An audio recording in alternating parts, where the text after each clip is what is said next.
제가 기도하고 시작하겠습니다. 기도드리겠습니다. 사랑의 아버지 하나님 감사합니다. 이 시간 우리 주인 되신 주님 앞에 우리 마음을 드리며 예배하러 나왔습니다. 이 시간 주님만 모든 존귀와 영광을 받으신 그런 시간 되게 해주세요. 감사드렸고 예수님의 이름으로 기도드립니다. 아멘. 이렇게 찬양하실게요.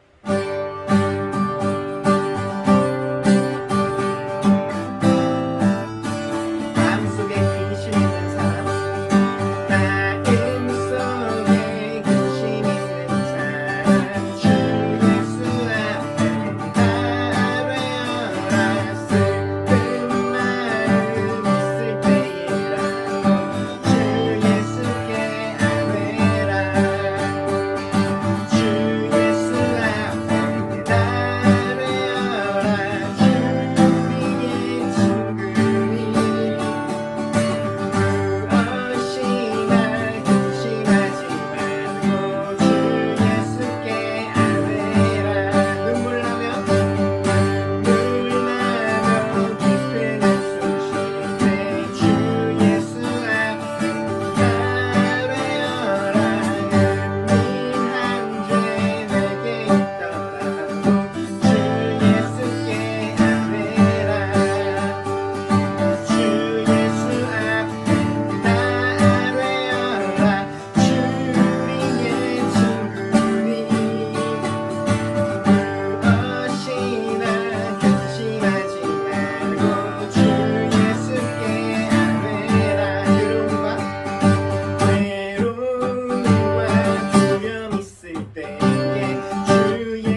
되시네 내 노래 되시네 내가 믿는 분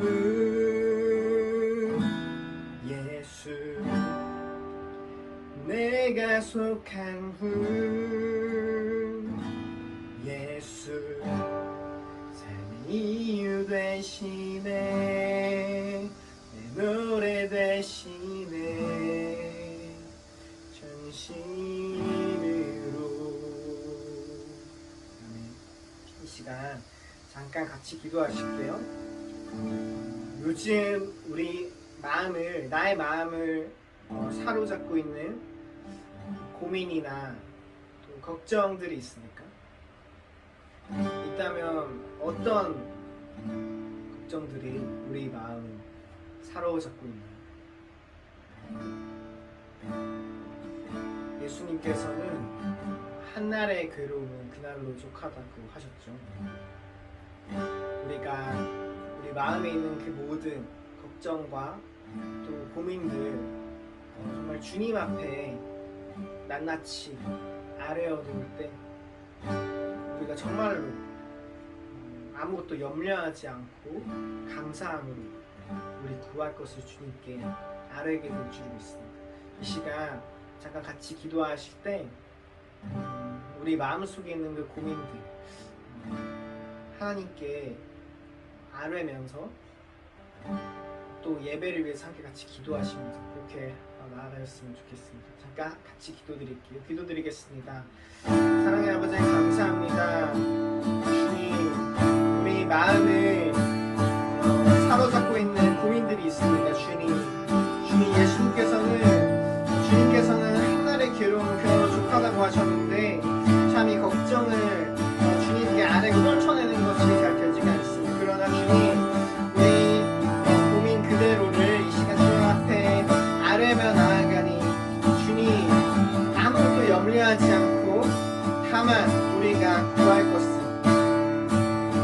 기도와 간구로 감사함으로 하나님께 아뢰 수 있도록 주님 그런 담대한 용기와 평안함을 허락해 주시옵소서. 지금 함께 또 예배드리는 모든 자들의 마음 가운데 정말로 주님 주시는 우리 모든 생각을 뛰어넘으시는 그 하나님의 평강이 정말 그리스도 예수 안에서 우리 마음을 지키는 그런 역사가 있길 소망합니다.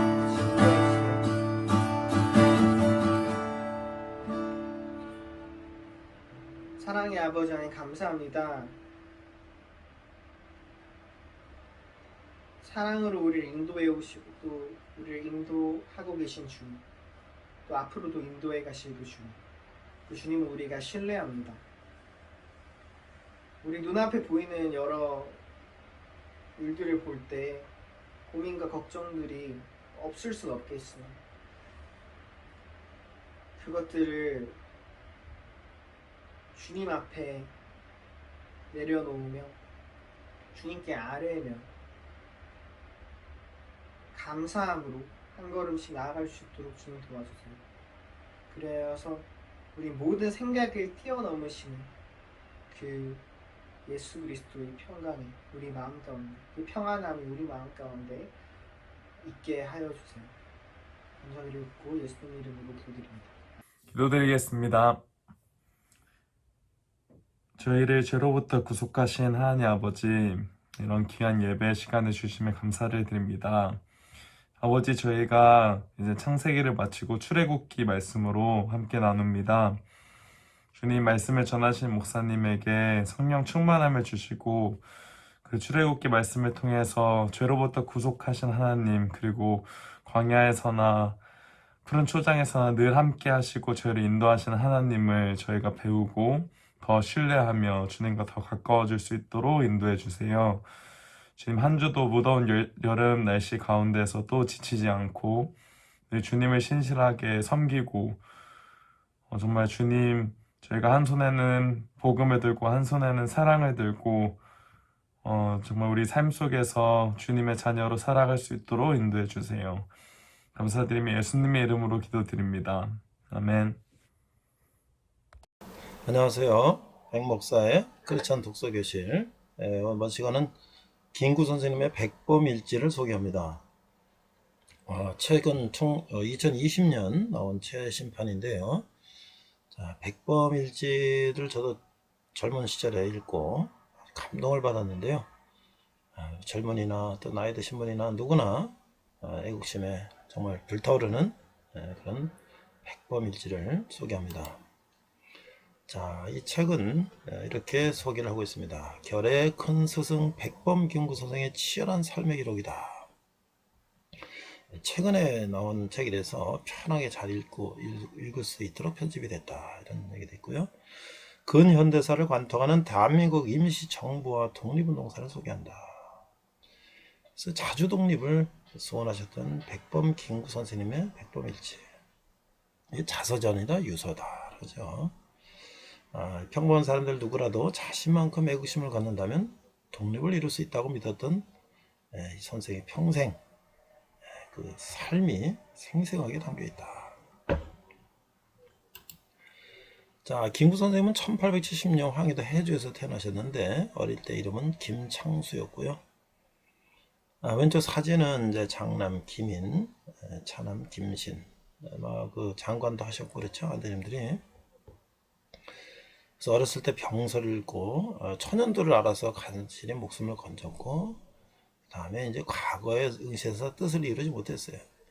그때 이제 그 양반들의 횡포에 대항하기 위해서 동학에 들어갔죠. 의배 운동도 하고 일찍이 독립운동을 또 이런 불의에 항거하는 운동을 했죠.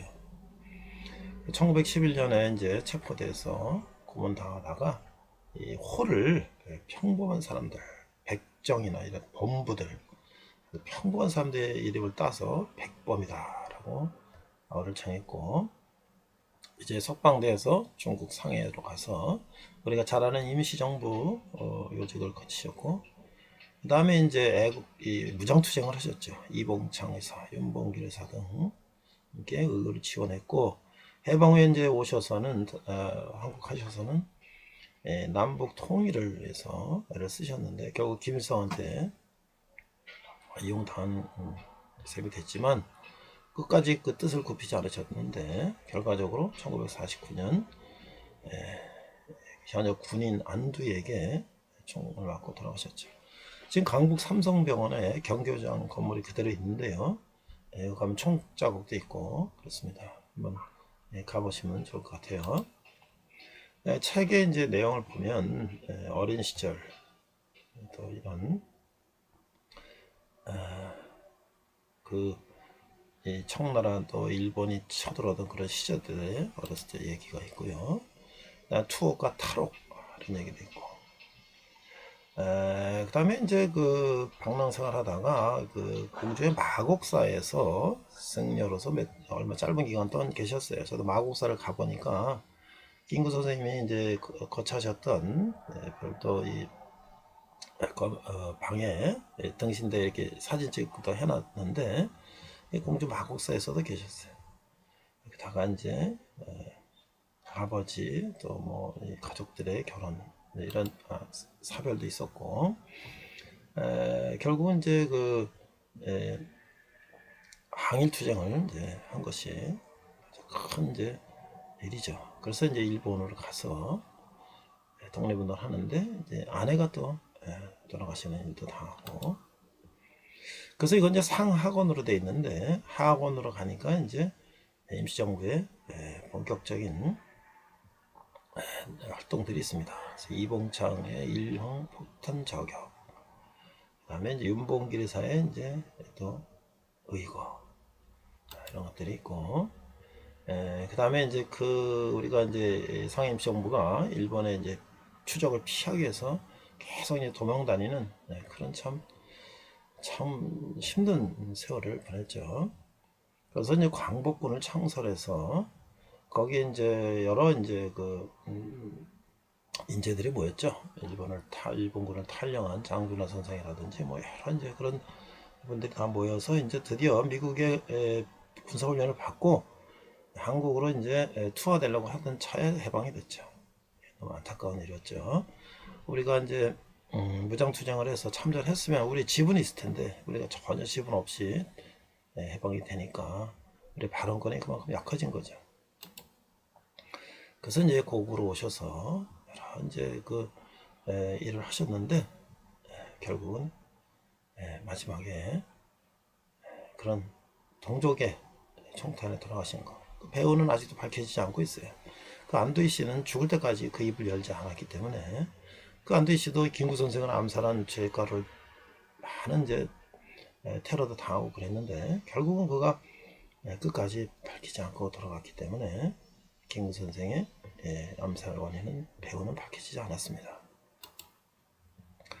출판사 서평은 이렇습니다. 김구 선생의 질풍노도와 파란만장의 젊은 시절, 김구 선생의 어린 시절, 청년기, 또 망국의 실현과 중국 망명, 임시정부, 해방기국, 이런 아주 파란만장한 글이 쓰여져 있는데 우리가 한번 나라를 생각한다면 이 김구 선생의 이 책을 읽고 백범일지를 읽고 나라를 한번 생각해보는 그런 시간이 됐으면 좋겠어요.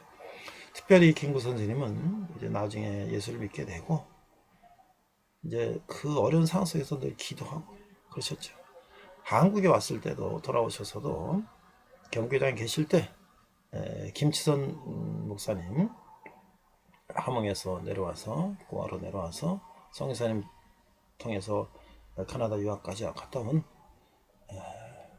대신 교단을 세우신 김치선 목사님이 남대문 교회 심하실 때 5시에 새벽 예배하고 6시에 김구 선생 경고장을 찾아가서 새벽 기도를 드렸다는 얘기는 아주 유명한 일입니다. 그 김구 선생님의 그 믿음을 가지고 한 몸을 바쳐 나라를 독립시키려고 했던 정신을 우리 잊어서는 안 될 것 같고요. 김구 선생님은 늘 그랬습니다. 나는 나 해방이 되면 나는 문직이라도 하겠다. 그런 정말 겸허한 마음으로 나라를 위해서 목숨 바친 우리 김구 선생님을 우리가 다시 한번 생각해보는 시간이 됐으면 좋겠습니다. 그래서 내 소원은 대한 독립이요. 우리나라의 독립이요. 그래서 이런 오늘날 여러 가지 그 이념과 가치관들이 혼란한 시대에 우리 나라를 위해서 온 몸을 바치신 김구 선생을 한번 생각해 보면 좋겠습니다. 이것은 개인의 생생한 기록일 뿐만 아니라 동포들을 향한 외침이기도 하다. 그래서 이 백범일지가 보물로도 지정이 됐다고 합니다. 근대사의 한국의 큰 인물 김구 선생님을 다시 한번 기억했으면 좋겠습니다. 그래서 백목사의 거창한 독서 기술이었습니다. 네, 이번 주간은 모세 오경 5번째 시간으로서 출애굽 광야시대 출애굽기 1장부터 18장까지 말씀을 나누고자 합니다. 출애굽기를 한 3번에 걸쳐서 나눌 텐데요. 다음은 신해산 언약, 그 다음에 구별된 삶에 대해서 3번에 나눠서 말씀을 나누겠습니다. 자, 오늘 본문은요, 출애굽기 19장 4절에서 6절입니다. 우리 자막을 보시면서 함께 읽도록 하겠습니다. 출애굽기 19장 4절. 내가 애굽 사람에게 어떻게 행하였음과 내가 어떻게 독수리 날개로 너희를 업어 내게로 인도하였음을 너희가 보았느니라. 5절. 세계가 다 내게 속하였나니 너희가 내 말을 잘 듣고 내 언약을 지키면 너희는 모든 민족 중에서 내 소유가 되겠고. 6절. 너희가 내게 대하여 제사장 나라가 되며 거룩한 백성이 되리라. 너는 이 말을 이스라엘 자손에게 전할지니라. 이렇게 말씀하고 계십니다. 우리가 NASB 버전으로 자막을 보면서 영어로는 어떻게 번역이 되어 있나 보겠습니다. 4절. You yourselves have seen what I did to the Egyptians and how I bore you on eagle's wings and brought you to myself. 5절. Now then, if you will indeed obey my voice and keep my covenant, then you shall be my own possession among all the peoples, for all the earth is mine. 6절. And you shall be to me a kingdom of priests and a holy nation. These are the words that you shall speak to the sons of Israel. 이렇게 돼 있어요. 자, 우리가 출애굽 광야 시대라는 것은 무엇일까? 출애굽 광야 시대는 야곱의 자손들이 애굽으로 내려가서 번성하여 노예의 삶을 살기까지 약 400년간의 하나님이 그 백성의 수가 이루어질 때까지 준비 기간을 거쳐서 모세를 훈련시키고 그를 통하여 이스라엘의 백성을 애굽에서 구해내시고 시내산에서 율법을 주어 하나님 백성을 삼는 시내산 언약을 체결하는 것이죠. 이스라엘 백성은 이 기간 동안 그 수가 20세 이상의 장정들만 계산해도 60만 명이 넘는다.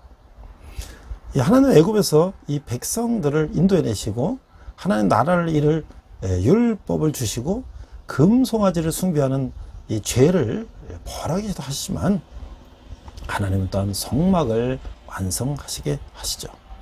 가데스 바냐에서 하나님의 명령을 거역하는 죄를 범함으로써 눈앞에 둔 가나안 입성이 38년에 지체됐어요. 40년 동안을 이제 광야에서 하나님 백성들을 재훈련시키는 거예요. 재훈련 교본이 바로 레위기라고 하는 것이에요. 레위기는 하나님 나라의 백성이 되는 훈련 교재라고 하는 것이죠. 오늘날도 그 정신은 동일한 것입니다. 아브라함을 부르심으로 시작된 하나님 나라의 다시 세움의 약속은 출애굽이란 엄청난 사건을 통해 이루어짐이 시작되며 시내산에서 계약을 맺음으로 형태를 갖추기 시작됨을 볼 수 있는 것이죠. 우리가 전체적으로 보면 출애굽이라는 이 헬라 의미는 탈출이라는 탈출. 그래서 우리는 영어로 엑소더스라고 하죠. 이 성경에는 세 가지 탈출구의 경험이 나오는데 이스라엘의 애굽에서의 구원, 그리스도의 십자가를 통한 죄인의 구원, 죽음으로써 이 세상의 속박을 벗어나는 신자의 구원, 세 가지를 들 수가 있다고 하는 것이에요. 야곱이 자기 아들들과 그 가족들과 함께 애굽에 있는 고센 지방으로 이주한 지 430년 후에 그들의 수가 매우 많아져서 애굽의 왕들은 그들이 애굽의 안전을 위협한다고 생각하게 된 것이죠. 그들에게 박해가 뒤따르지만 하나님 모세를 준비하시고 그들의 구원자가 되도록 훈련시키시는 것이에요. 하나님의 구원의 역사가 시작됐을 때 바로는 협조하고 싶어 하지 않았으며 10가지 재앙을 있은 후에 피로써 이스라엘 백성을 내보내게 되는 것이죠. 이 10번째 재앙인 장자의 죽음 재앙은 이스라엘 백성에게는 면제됐는데 이것이 바로 유월절이라고 하는 거예요. 패스오버, 죽음에 건너갔단 말이죠. 첫 번째 유월절을 지키게 되고 가공할 만한 10번째 재앙은 바로로 하여금 마침내 이스라엘 백성을 보내지 않을 수 없게 되었다고 하는 거예요. 이때가 BC 1446년이라고 보는 것이에요. 자, 또한 이제 열왕기상 6장 1절에 보면 성전 건축이 BC 966년인데 이는 출애굽 후 480년이 지난 때라고 하는 거예요. 그래서 이 1446년 경에 이제 홍해를 기적적으로 건너 광야에 이른 이스라엘 백성은 시내 반도 최남단으로 수많은 그 250만 명이라고 하는 그 추정되는 그 남녀노소가 낮에는 구름 기둥으로 밤에는 불 기둥으로 이제 그 하나님의 그 기적을 체험하면서 이 대이동을 시작하는 거예요. 자, 그런데 그와 함께 불순종과 금송아지 숭배와 이 회개 사이를 끊임없이 갈팡질팡하는 이 백성들 이야기가 시작되고 있는 것이죠. 그들은 만나와 메추라기와 물을 공급받으며 아말렉 족속과 싸워서 이기기도 하고 모세의 장인인 이드로가 그들을 찾아와 권위를 위임하는 것에 대해서 충고를 해주기도 했죠. 시내산에서 그들은 하나님과 언약을 맺고 하나님 나라의 언약 백성이 되어 하나님의 구원사에게 동역자가 되어 하나님 나라를 이루는 책임 백성이 돼서 드디어 하나님 나라의 건설 사역은 본격적으로 시작된다고 하는 것이죠. 그러기에 율법을 받았는데 그 율법의 핵심은 십계명으로서 그것은 미래 인류 역사 전체에 기독교 문화적으로 엄청난 영향을 끼칠 큰일이 되었다고 하는 것이에요. 여호와께서 모세에게 그의 백성과 함께 거하시기를 원하셔서 결국 이제 예수님은 임마누엘 하나님으로 우리에게 이제 오셨죠. 나중에.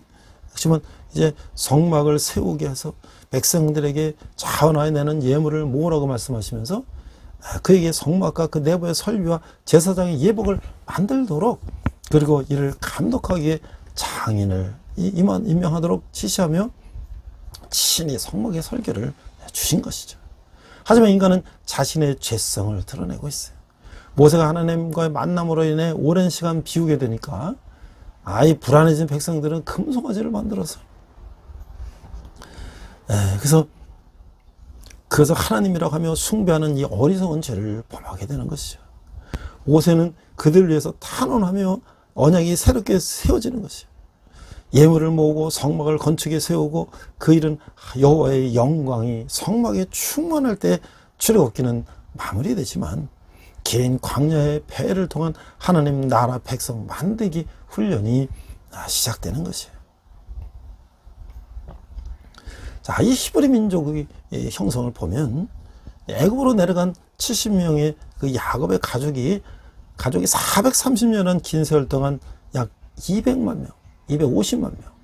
그러니까 이제 민수기 보면 60만 명. 성인 남자만. 이 히브리 민족을 이루게 되는 것이에요. 하나님 나라는 족장이라는 가족 중심의 공동체에서 민족의 공동체로 번성하게 됐다는 거예요.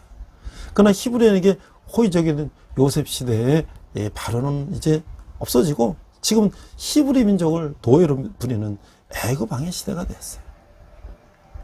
요셉을 알지 못하는 왕이 나오면. 그래서 이들의 울부짖음을 들으시는 하나님은 히브리를 구원하실 역사를 시작하고 계시는 것이에요. 인간은 그들이 고난에 처했을 때야 하나님을 찾게 되는가. 히브리라는 말은 강을 건너온 자다. 아브라함이 갈대아우를 건너 유브라데스 강을 건너 가나안으로 온 것을 뜻해서 히브리라는 이름을 갖게 됐다는 것이에요. 구약의 하나님의 백성은 세 개의 호칭을 갖고 있는데, 첫째, 이스라엘이다. 이것은 우리가 창세기 32장 28절에 야곱의 이름이 이스라엘로 바뀌고 그 아들들이 12지파가 되어서 이스라엘 민족을 형성하게 되는 걸 우리가 이제 앞에서 배웠죠. 두 번째는 유대인이라고 하는 거예요. 주이시. 이들은 종교적 개념이 강조된 호칭이다. 그래서 하면 히브리인이다. 세 번째는 히브리인, 이건 종족의 개념이 강한 호칭이다 하는 거예요. 자, 우리가 이제 모세를 보면 출애굽기 2장에서 6장에 모세가 나오게 되는데 그건 120세 살았다. 근데 그 인생은 우리가 잘 아는 것처럼 40년씩 세 등분으로 나눠서 볼 수가 있겠다. 이제 왕자 모세, 이 40세까지는 하나님 나라를 위해서 모세를 준비시켰다. 모세는 레위 지파의 고앗 자손으로서 BC 1527년에 태어났는데 18대 왕조 투투모스 3세 치하에서 성장했다고 하는 것이죠. 이때는 요셉에게 호의적이었던 같은 종족인 셈족의 힉소스 왕조가 다시 애굽 종족에 무너지고 이제 탈셈족 정책을 쓰면서 셈족인 이스라엘 백성이 더욱 억압을 받고 되었다. 이런 시대였다는 거예요. 그러므로 그들의 번성을 막기 위해서 산파들에게 히브리 아이들은 다 죽이라고 이제 명령이 내려졌어요. 그러니 이스라엘 여인들이 얼마나 아기를 잡나니 산파가 가기 전에 벌써 아기를 다 낳았다고 그러는 거 아니에요? 아니에요?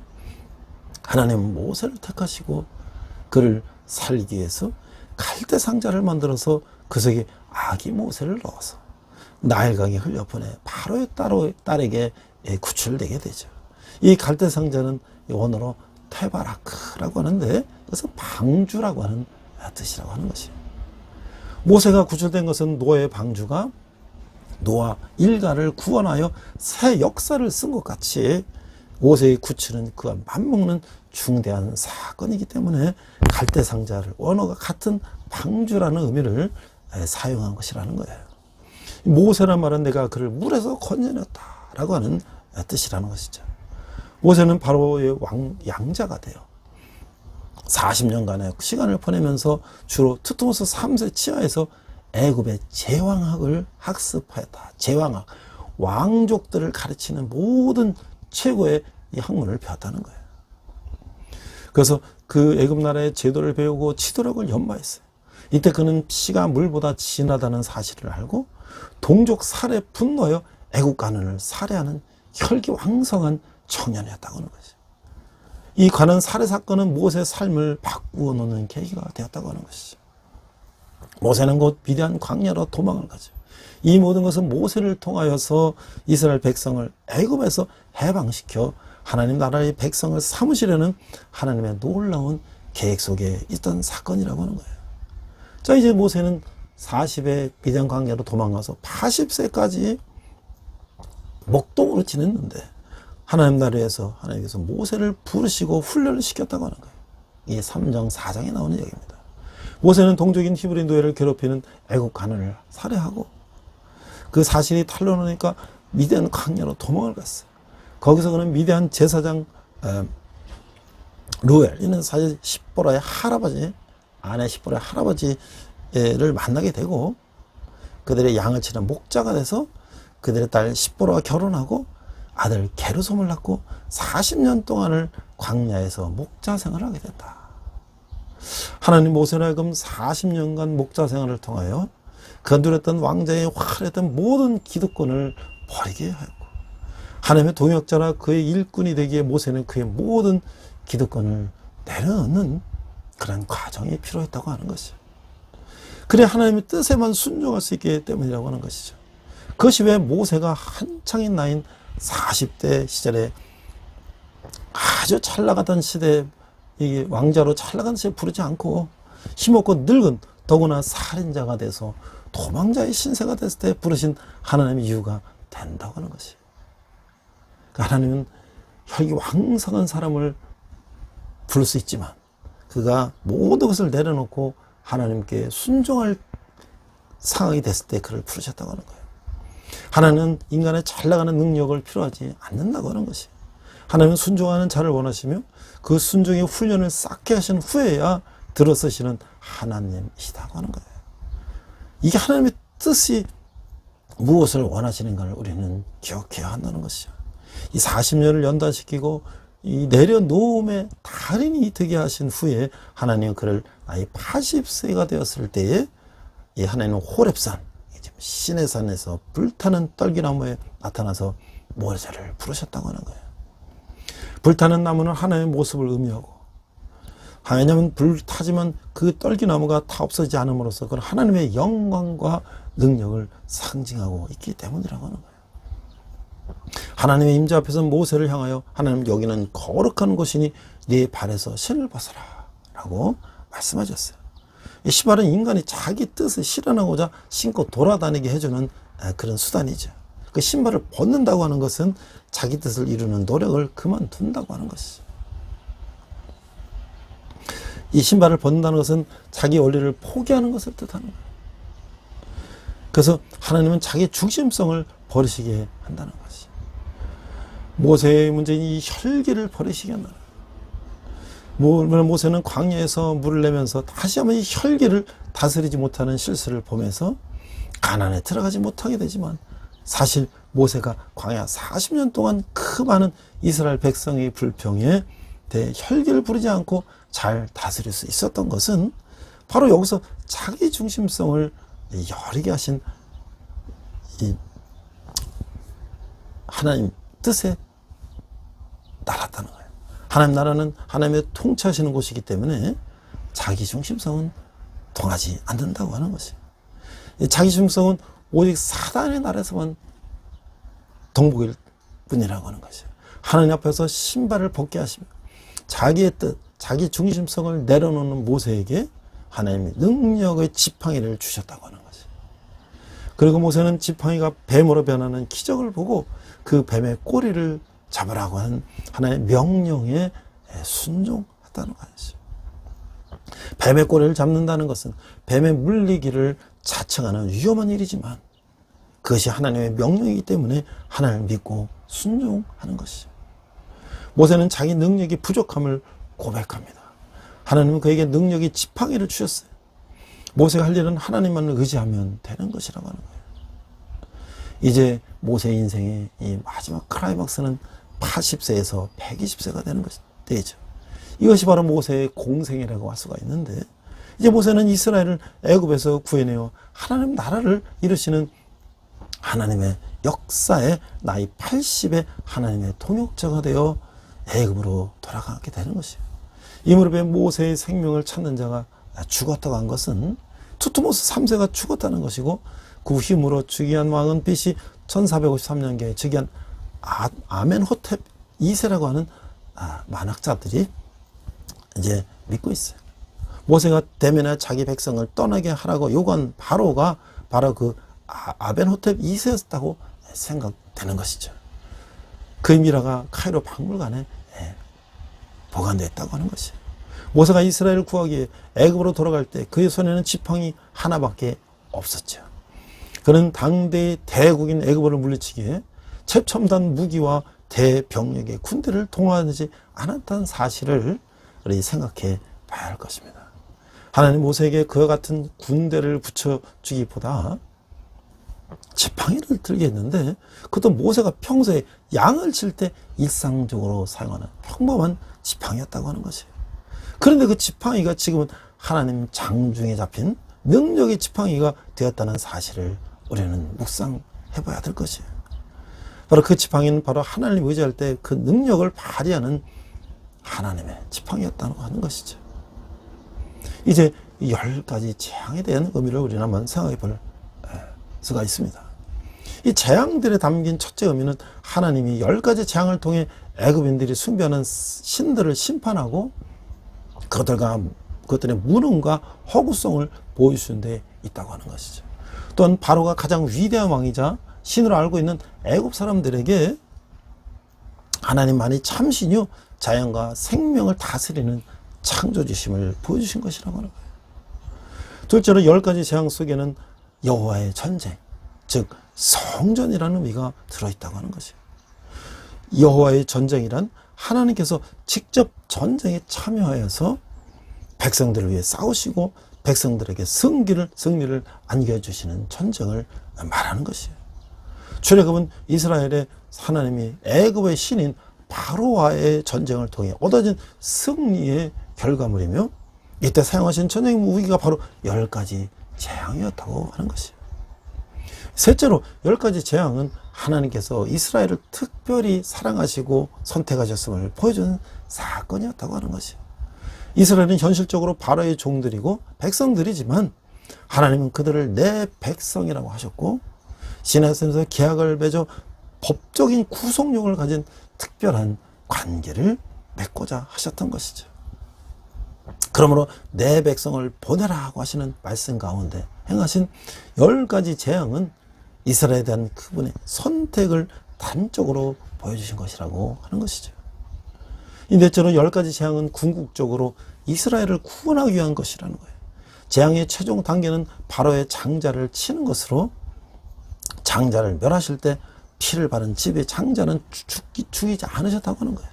이게 패스오버 유월절이죠. 피는 여호와의 백성의 표적이었고, 양을 잡아 물설주에 피를 바름으로써 구원을 받은 그 밤 유월절, 바로 곧 여호와의 밤이었다고 하는 것이죠. 제가 이제 자료를 좀 찾아보니까 이 비전가와 몽상가의 차이가 뭐냐. 자, 이 지도자는 자기가 가본 길보다 더 멀리 사람들을 인도할 수가 없다는 거예요. 그러므로 지도자에게는 비전이 있어야 한다는 거예요. 피지도자들은 지도자를 찾은 후에 비전을 찾는 거예요. 그러나 지도자는 비전을 찾은 다음에 피지도자를 찾는다는 거예요. 지도자들은 어떻게 하면 내가 우리 조직체의 비전을 가질 수 있을까 하는 것에 골몰한다고 하는 것이죠. 그리고 이 질문에 답을 얻기 전까지는 그는 명목상의 지도자에 불과하다고 하는 것이에요. 모세는 하나님께서 주신 비전이 있었기 때문에 백성들의 원망과 불평을 이겨낼 수 있었다고 하는 것이에요. 그래서 이 리더십의 본질은 비전을 갖는 데 있다. 그 비전은 당신이 어떤 상황에 처하든 명백하고도 강력하게 설명할 수 있어야 한다고 하는 것이에요. 분명한 소리가 나지 않는 트럼펫은 불 수가 없다 라고 시어더 오 헤스퍼의 말처럼 분명치 않은 트럼펫 소리는 비전이 없는 사람이라는 거예요. 다른 사람의 꿈을 빌리려는 지도자가 처하게 되는 결과다. 확실한 트럼펫 소리는 자신의 내면에서 비전을 탄생시킨 지도자에게서 나오는 소리라고 하는 거예요. 그래서 우리가 비전이 있는 사람과 몽상가의 차이를 비교해 보니까 비전가는 말은 적으나 행동을 많이 한다. 행동이 주다. 그 몽상가는 말은 많으나 행동을 하지 않아. 그다음 비전가는 자기 내면의 확신에서 힘을 얻는데 몽상가는 외부 환경에서 힘을 찾는다. 또 비전가는 문제가 생겨도 계속 전진한다. 그러나 몽상가는 가는 일이 힘들면 그만둔다고 하는 거예요. 위대한 사람들이 어떻게 장애를 극복하고 성공할 수 있었을까? 우리가 잘 아는 전기를 발명한 토마스 에디슨은 어렸을 때 기차에서 심을 파는 소년이었다. 그런 나는 1000번, 10,000번의 실패가 아니라 새로운 방법을 배웠을 뿐이다. 라고 하면서 전기를 발명했죠. 자, 로마의 황제 줄리우스 시저는 간질병 환자였다. 그러나 그는 그 로마를 황제가 됐단 말이죠. 베토벤은 귀가 들리지 않았어. 그러나 그는 이 수많은 교향곡을, 명곡을 작곡을 했죠. 찰스 디킨스와 핸델은 다리를 저렸다. 아마 이게 소아마비나 그런 장애였을 거예요. 호머, 이 역사가는 이 장님이었다. 눈을 보지 않았단 말이에요. 플라톤, 이면 철학자 플라톤은 꼽치였다. 월터 스캇 경은 반심을 쓰였다. 이런 위대한 인류 역사의 위대한 사람들도 다 이런 어려운 장애 환경을 극복하고 그를 모든 비전이 있었기 때문에 그는 비전이 그들 안에서 아무도 끌 수 없는 불을 당겼다고 하는 것이에요. 그래서 위대한 비전은 내면에서부터의 작업에서 시작된다. 그래서 우리가 모세를 보면서 모세의 그 비전을 하나님부터 받은 그 비전을 그 수많은 백성들의 불평과 불만을 가운데서 그를 끌고 나갔던 그 모세의 우리는 비전을 봐야 될 것이죠. 자, 그러면 이제 우리가 또 6월절의 유래를 또 한번 살펴보니까 10번째 재앙인 왕자의 죽음 재앙에서 하나님은 이스라엘의 장자를 살리기 위해서 어린 양을 잡아가지고 그 피를 문선주와 인방에 바르도록 명령하시죠. 이게 바로 십자가의 보혈의 피를 상징하는 거예요. 그러므로 죽음의 사자가 그 피를 보고 그 집은 건너뛰어 갔다. 그래서 6월 넘어갔단 말이죠. 패스오버. 이것은 우리 죄의 대성물인 어린 양 예수의 죽음과 그 십자가에서 흘린 피로 죽음에 우리를 유월하게 된다는 게 예쁘다. 이 재앙을 끝으로 드디어 이스라엘 민족은 애굽을 떠나게 됐다. 그런데 그들 중에는 다 저런 족속들이 많은 사람들이 섞여 있는데 이스라엘은 아직 하나님의 온전히 의지하는 믿음이 없었다고 하는 것이죠. 이스라엘이 많은 연단을 받아야 할 부분이었다고 하는 것이죠. 그래서 이제 13장에서 18절을 보니까 드디어 이제 애굽을 탈출했는데 창세기 50장과 출애굽 10장 사이에 약 360년의 세월이 지나갔어요. 하나님의 예언대로 이스라엘은 이방의 땅에서 번성하여 민족을 이룬 후에 하나님의 권능의 손에 인도되어서 해방이 됐어요. 출애굽은 아브라함의 언약의 연장선상에서 이해해야 한다고 하는 것이죠. 아브라함의 자손을 번영하게 해요. 민족을 이루게 하시고 그들에게 약속의 땅을 주시겠다고 아브라함과 한 언약을 실천하신 것이라는 거예요. 또한 창세기 15장 16절에서 보는 것처럼 약속의 땅 가나안에 사는 원주민인 아모리 족속의 죄가 차서 그것을 심판하시는 목적도 있다고 하는 것이죠. 이것이 바로 하나님 나라의 회복을 향한 하나님의 계획의 진행이라고 하는 것이죠. 하나님은 그 나라를 이룰 요건으로 이루신 하나님 백성이 애굽의 다신론적 관습에 젖어 있는 상태로는 하나님 나라를 이룰 수가 없기 때문에 백성들을 애굽에서 인도해 내어야 했다는 것이죠. 그래서 그들에게 여호와의 신앙을 가르치고 하나님의 법에 순종하게 하는 훈련을 통해서 한 민족의 국가를 형성하고 제사장 나라를 만들어야 하기 때문에 그들을 반드시 애굽에서 분리해 내어야 했다는 것이. 성경에서 애굽은 이 세속 또는 하나님이 없는 세상을 상징하고 있죠. 출애굽이란 바로 이런 하나님이 없는 세상에서 하나님의 은총의 세상으로 옮겨가는, 다시 말하면 소속이 바뀌는 것을 의미한다고 하는 것이죠. 여기서는 바로의 소속에서 하나님의 소속으로 바뀐다고 하는 것이죠. 영적으로는 사탄의 나라 백성에서 하나님 나라의 백성으로 그 소속과 정체성이 바뀌는 극적인 순간이라고 하는 것이죠. 그래서 사탄이 이 순간을 그냥 좌시하고 있을 리가 없다고 하는 것이죠. 당연히 뒤따라 온다고 하는 것이죠. 결코 포기하지 않으려고 한다는 것이죠. 이것이 바로 영적 전쟁이라고 하는 것이죠. 바로의 군대가 추격하는 것은 당연한 일이에요. 믿음을 가시적인 것에 의존하는 이스라엘 백성에게는 이 순간 당연히 보이지 않는 하나님의 구원의 손길을 볼 수가 없다고 하는 것이죠. 이런 가시적인 믿음은 눈에 보이는 현상이 사라지면 금방 없어지고 또 불평하게 되는 거예요. 우리는 출애굽 전체에서 이런 이스라엘 백성들의 불평을 많이 보게 된다는 것이죠. 이들은 이 순간 모세를 원망하는 거야. 자, 모세의 대답은 이렇습니다. 출애굽 14장 13절로 14절을 보니까 13절, 모세가 백성에게 이르되 너희는 두려워하지 말고 가만히 서서 여호와께서 오늘 너희를 위하여 행하시는 구원을 보라. 너희가 오늘 본 애굽 사람을 영원히 다시 보지 아니하리라. 14절, 여호와께서 너희를 위하여 싸우시리니 너희는 가만히 있을지니라. 자, 이 믿음으로 잠잠히 받아들이기만 하면 되는 거예요. 바로와의 싸움은 하나님의 몫이라고 하는 것이죠. 구약 전쟁의 모든 것이 다 하나님의 싸움이었음을 보게 될 것이라고 하는 거예요. 17장의 아말렉과의 전쟁도 그렇죠. 가나안 전쟁도 그렇죠. 애굽을 떠난 이스라엘 수는 민수기 인구 조사에 의하면 각 지파 장정만 60만 3,550명이었다고 하는 거예요.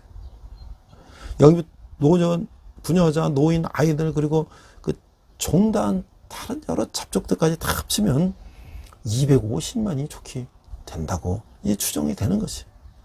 여기 가축들 같이 합치면 이들의 이동은 어마어마한 모습일 거라는 것이. 장정이 60만이면 총 인구는 한 250만 명 정도가 된다고 하는 것이. 10줄로 이렇게 가면 행군이 약 240km. 그러면 40km가 100리니까 말이에요. 600리. 그러니까 서울서 한 대전 가는 길 될 것이에요.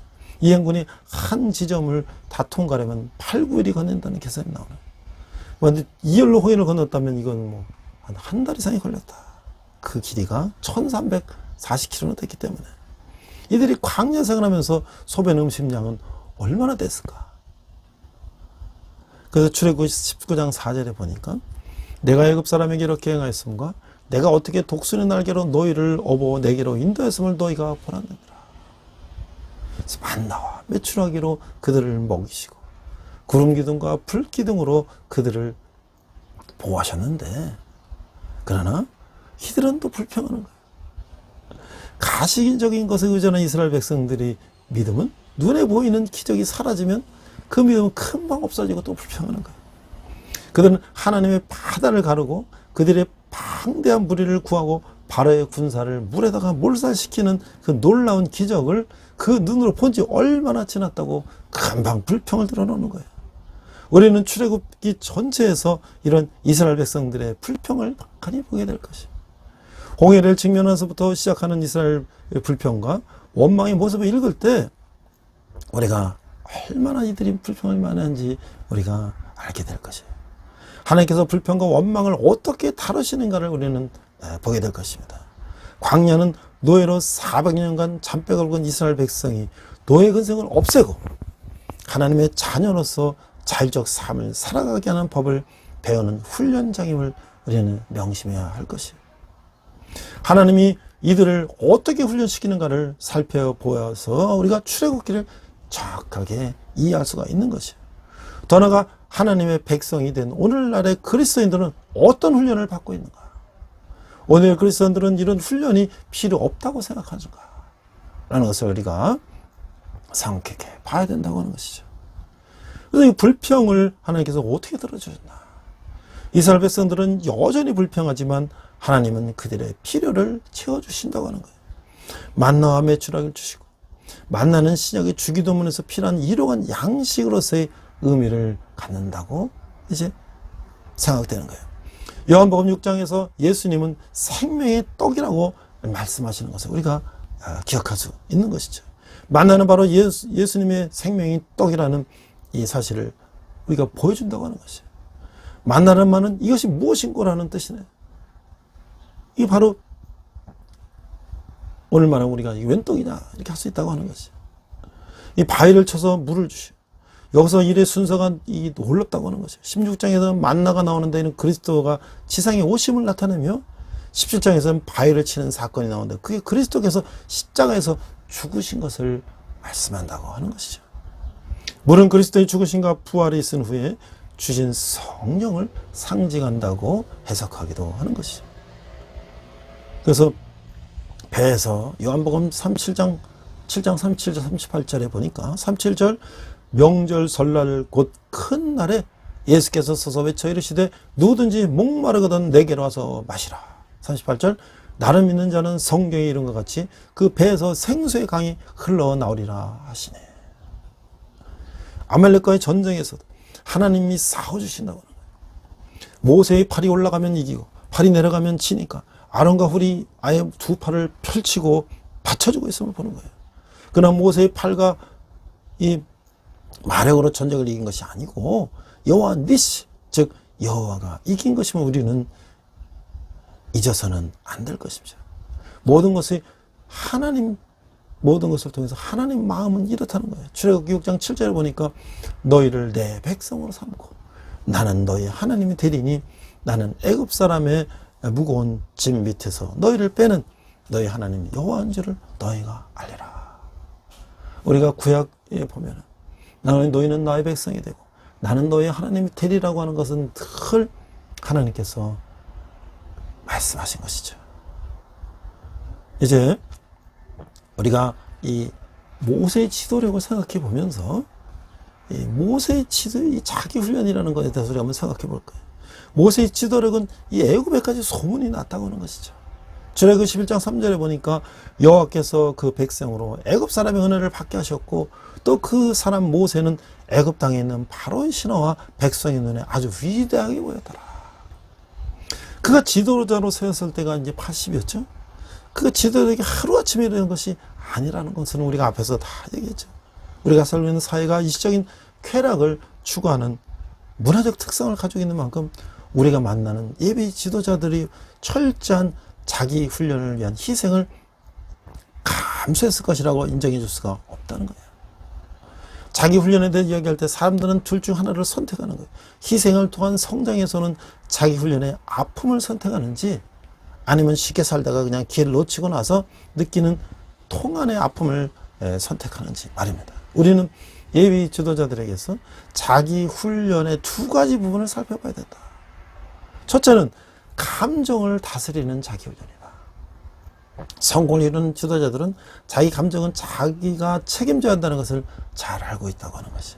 그는 다른 사람이 어떤 행동하든지 감정적으로 대응하지 않을 수 있는 자제력을 갖고 있다고 하는 것이에요. 이때 지도자는 상당히 힘 있는 자유를 누리게 된다고 하는 것이에요. 모세는 40년의 광야 생활을 거치면서 5년 성품을 가진 리더로서 훈련이 되었다고 하는 것이에요. 두 번째는 시간에 대한 것이에요. 이 지구에 사는 모든 사람에게서 하루 동안 주어진 시간은 똑같다고 하는 것이에요. 잘 훈련된 지도에게서는 다음 세 가지 특징을 발견할 수가 있는 것이죠. 첫째, 자신을 위한 장단기 목표를 구체적으로 세운다는 거예요. 둘째, 이 목표를 달성하기 위한 치밀한 계획을 가지고 있다고 하는 것이에요. 셋째, 이 목표를 달성하기 위해서 계속 노력하고 동기를 부여한다고 하는 그 욕망이 있다고 하는 것이죠. 저는 지금 이제 7월, 8월 우리 6.25를 지나고 7월 10일 제헌절을 지나고 8월 15일 광복절을 지나며 제가 이 모세오경을 말씀을 묵상하며 그 말씀마다 하나님께서 우리나라에게 이 수천 년간 어려운 나라를 이렇게 세계 10대 경제 강국까지 부흥하게 하셨을 때 하나님께서 어떤 힘을 쓰셨을까를 제가 묵상했어요. 저는 이 모세를 생각하면서 제가 일주일 동안 묵상하면서 제가 김구 선생을 생각해 봤어요. 이 결의 스승 백범 김구 선생, 도대체 하나님은 이스라엘 백성을 구출하기 위해서 출애굽하기 위해서 모세를 부르셨는데 하나님은 우리 민족을 위해서 김구 선생을 부르시는 게 아닐까라는 생각을 해봤어요. 그 대한민국의 완전한 자주 독립의 소원이었던 김구 선생이 백범일지를 썼는데 그걸 봐서 자서전이나 유서였다는 거예요.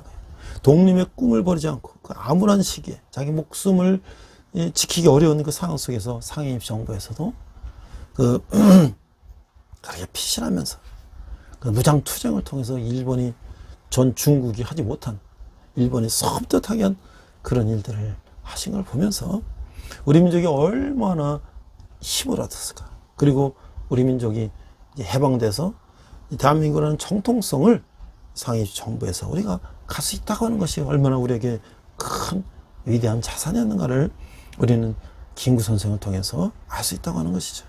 김구 선생은 이 황해도에서 태어났는데 어렸을 때 이 병서나 이런 걸 많이 읽었고 과거를 이제 하려고 했지만 실패하고 그러니 이제 농민들 피지배 백성들을 위해서 동학운동에 참여했다고 하는 것이죠. 그렇지만 이제 또 3.1운동에 참여하고 그 다음에 다시 상해임시정부 참여하고 그가 잠깐 마곡사의 절에 가서 불교에 기여한 적이 있지만 결국 그는 이제 예수님을 영접하고 그는 평생 그 생명의 위태로운 지경에서 늘 기도하며 하나님의 뜻을 우리 대한민국에 세우는 일에 자기 모든 것을 바쳤다고 하는 것이죠. 이제 해방되고 와서도 이승만과 달리 그는 남북 통일을 위해서 부단히 애를 쓰고 그런 가운데도 이제 경교장에서 일을 할 때도 그 남대문 교회 김치선 목사님이 새벽 5시에 새벽 기도를 하고 6시에 김구 선생 경교장 가서 김구 선생에서 새벽 기도를 같이 하고 예배하고 말씀을 전하고 늘 그런 하나님의 뜻을 이 땅에 이루어 나가는 그런 일을 했다고 하는 것이죠. 저는 김구 선생의 정말 그 담대함이 어디서 나왔는가? 하나님의 뜻을 이 땅에 구현하는 데 있었지 않는가? 결국 그는 이제 안두의 총탄에 그것도 우리 일본군도 아니고 이 적군도 아닌 우리 동포의 군인의 손에 암살되고 말았지만 그의 뜻은 우리나라의 독립과 또 발전과 앞으로 이제 남북 통일이 남아있는데 그래서 큰 밑거름이 되었다.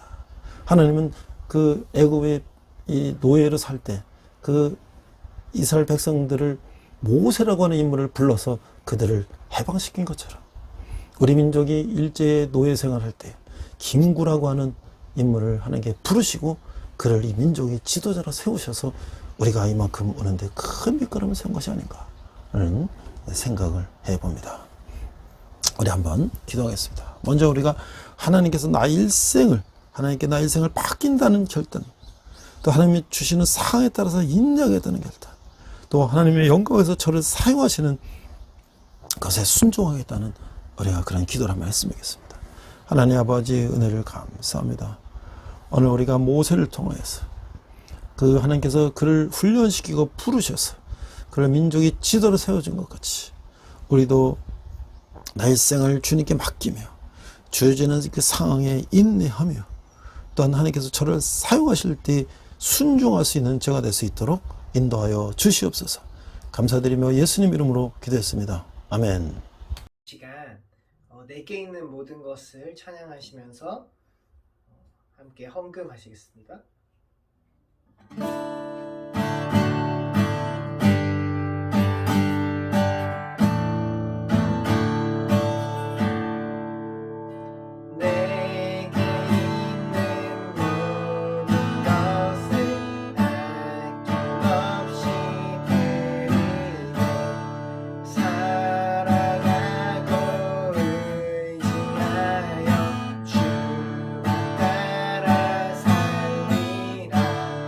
주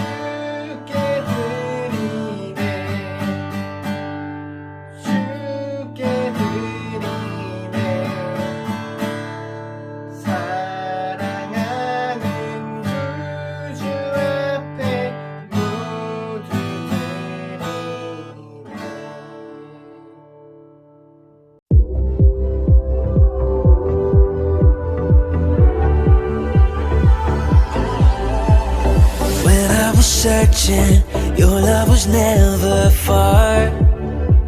You made a way to get to me. You were the whisper leading me to your heart. Forever I belong to you. Now I can see clearly, my God, you for me. You won't let go. Your love won't let me down. And I know it's true. Yeah, I know that your love is all around. I believe in you, holding on to you, holding on, and I know you will never fail. I will honor you, you never change. Your love won't let me down. Love won't let me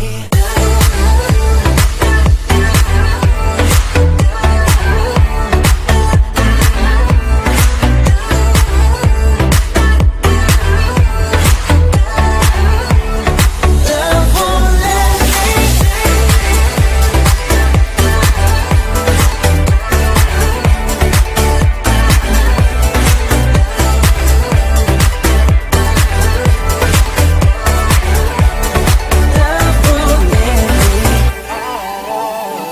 Right when I need you, you listen as I pray. You leave the 99 for me. You paint the sky with promises of your grace. So I will find my way to you. Now I can see clearly, my God, you for me. You won't let go. Your love won't let me down. And I know it's true. Yeah, I know that your love is all around. I believe in you, holding on to you, holding on, and I know you will never fail. I want all of you, you never change. Your love won't let me down. Love won't let me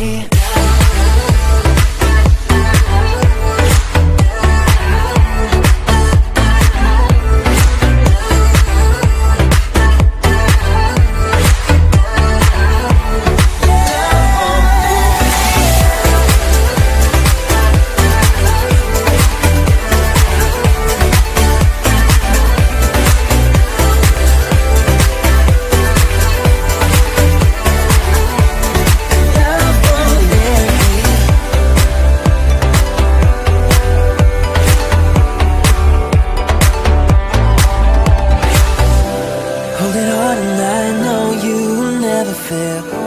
I want all of you, you'll never change. Your love won't let me down. Love won't let me.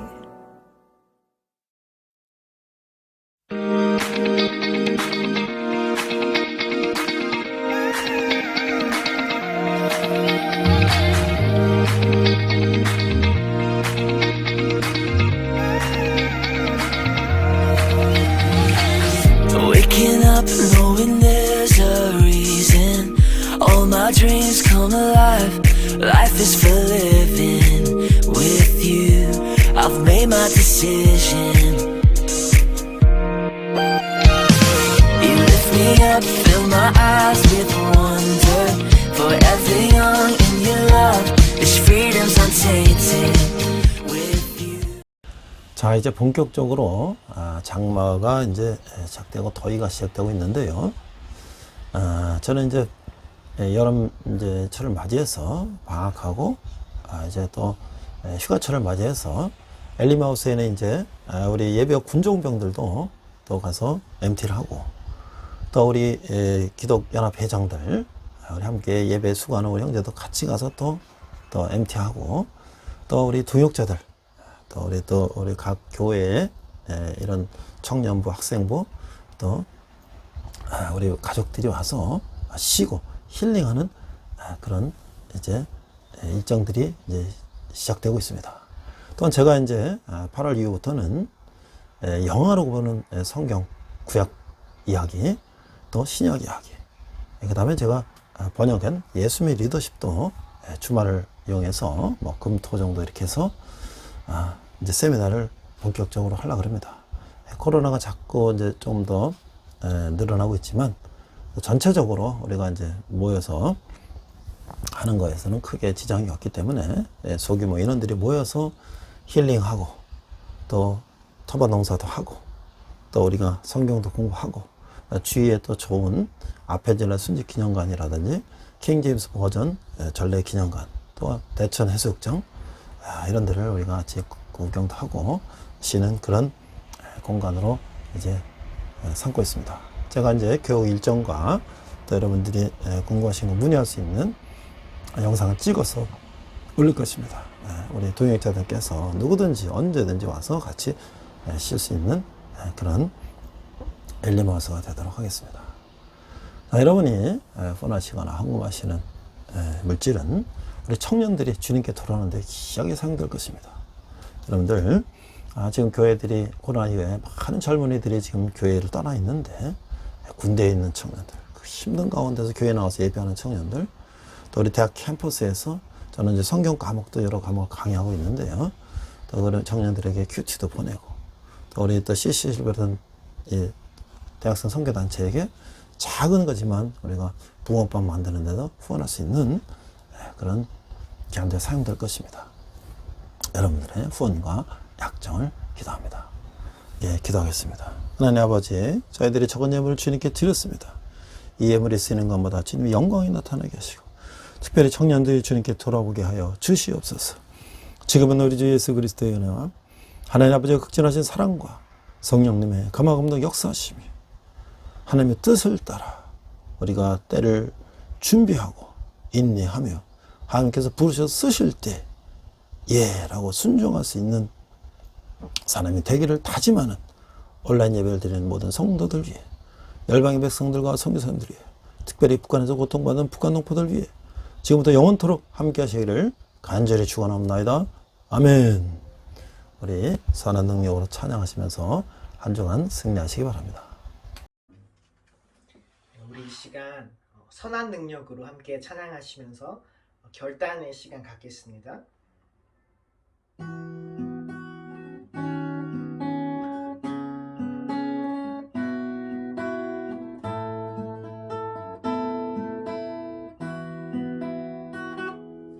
그 선한 힘에 고요히 감싸여 그 놀라운 평화를 누리며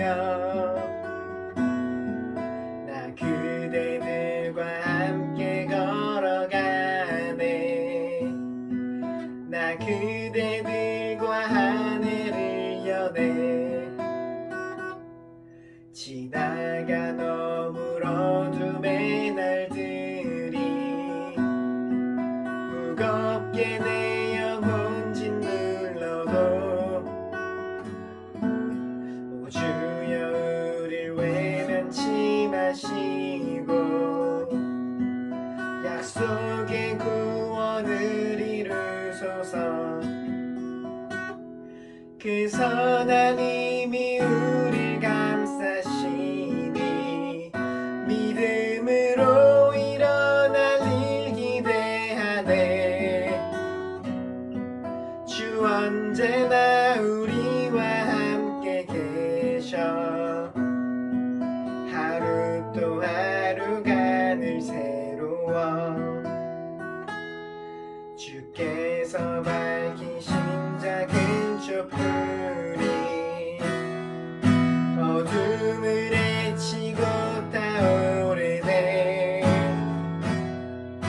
그 빛에 우리 모두 하나 되어 온 누리에 비추게 하소서. 그 선한 힘이 우릴 감싸시니 믿음으로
주님과 동행하시는 복된 한 주 되시길 축복합니다.